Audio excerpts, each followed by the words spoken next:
This is the Lone Crater YouTube. We hope this video helps. Choose firm organic turmeric roots, about 1 to 2 inches thick and free of mold or soft spots. This size gives even slices and dries uniformly. Wash roots under cold running water, scrub with a brush, and trim off any blemishes or fibrous ends to avoid off flavors. If you plan a batch, weigh 1 kilogram of fresh roots to estimate yielding about 100 to 150 grams of dried powder, which sets expectations for oven or dehydrator capacity. Using a sharp knife or mandolin, slice roots 3 to 5 millimeters thick for consistent drying and quicker dehydration time. Thinner slices dry faster, but may curl.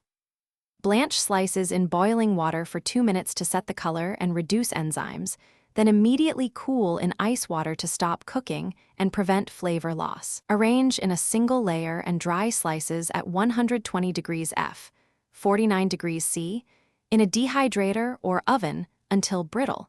Typically, when slices are fully brittle, grind them in a clean grinder or spice mill until fine. For best texture, pass the powder through an 80 mesh sieve to remove larger fibers and ensure uniformity. Transfer powder to airtight glass jars, press out excess air, and keep in a cool, dark place to protect curcumin and volatile oils.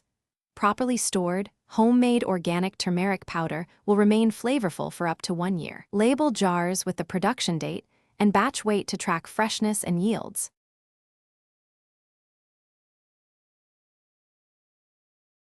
Thanks for watching.